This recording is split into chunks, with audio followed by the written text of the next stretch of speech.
Nuclear power. What image comes to your mind when I say those two words? Chances are, if you're like the majority of Americans, it's probably not a good thing.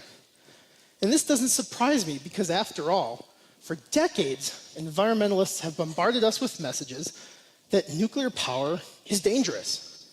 In fact, at this very moment, the Sierra Club's website states that nuclear power is a uniquely dangerous energy technology for humanity. That's a pretty heavy claim against something that produces 20% of our nation's electricity.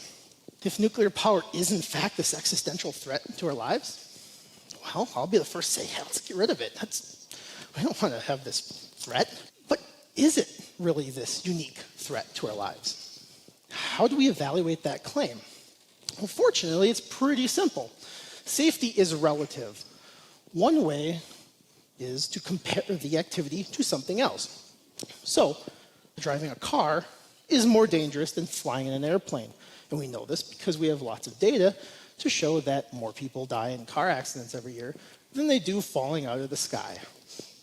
So, I have a few examples of fairly mundane things in our daily lives, and we'll compare nuclear power to those things and evaluate how dangerous it really is. So we'll start with a little story. Back in 2013, I was counter-protesting the Keystone XL pipeline rally in Washington, D.C. And it was an educational counter-protest. And your first question may be, Tom, why is a nuclear engineer counter-protesting an anti-fossil fuel rally? Well, the answer is that I was there doing interviews and talking with people about nuclear power who were there to protest nuclear power.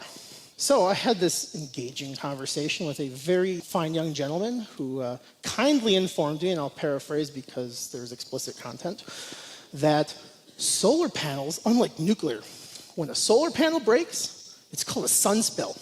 And you know what a sunspill is? It's a sunny day. So I've been thinking about it for a while. Recently, I was like, is that really true? And kind of like, my great comebacks to bullies in high school that I think of 10 years later after graduating, I realized that a sunny day is actually up to 9,400 people dying of melanoma skin cancer every year. Now, the sun, we take it for granted every day unless it's an Idaho winter day. And in fact, a lot of these people who get melanoma skin cancer, chances are they got it by laying out on the beach and bathing themselves in the radiation of the giant thermonuclear fireball in the sky. Incidentally, we can't control that. And, from what I can tell, that's a very painful form of skin cancer. Well, speaking of the sun, a couple years ago, my fiance and I booked a beachside resort for a couple of days, a room at one. And it was my birthday, we wanted to get out of Idaho, and we had some friends over on the East Coast that we wanted to visit. And we thought we'd be really cheeky. And we, in the special request box, requested that they build us a pillow fort, because why not? And, interestingly enough, they obliged. It was one fine pillow fort. But behind that veneer of joy and smiles, I was fearing for my life. And why was that? Well, as you can see, the roof of my pillow fort was made of a bed sheet. And we all know bed sheets are an existential threat to our lives, right? Well, in fact, 855 infants in 2013 died from bed sheets, pillows, or crib bars. So this ubiquitous thing in our daily lives is a non-zero threat. And in fact, most new mothers are warned specifically about putting things in their cribs with their infants. Well, we're at TEDx Idaho Falls. We came to learn some cool ideas that uplift us, so infant mortality probably isn't one of them.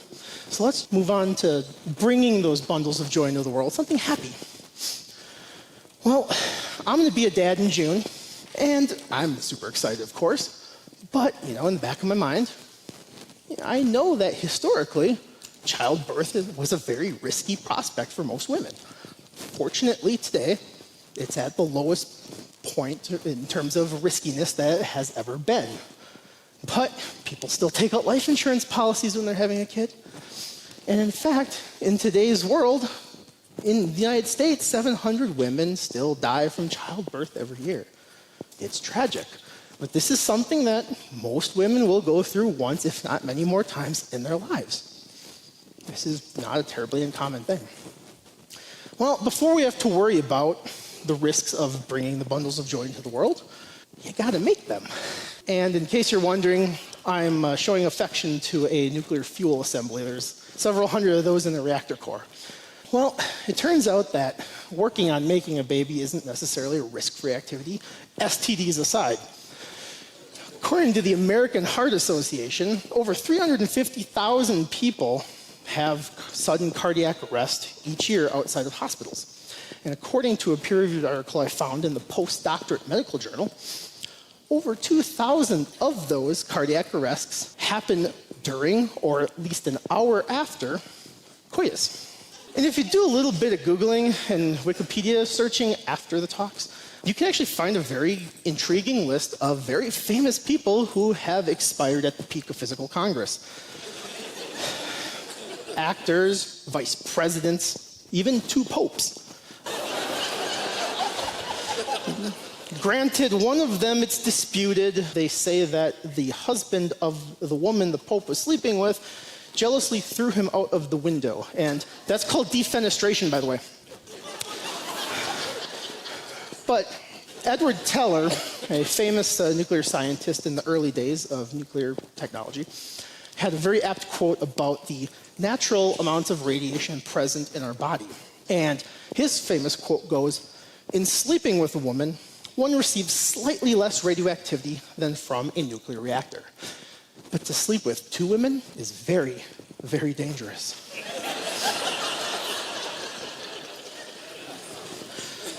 So now that I covered a couple of non-unique, fairly common things in our lives, let's compare this supposedly uniquely dangerous energy technology.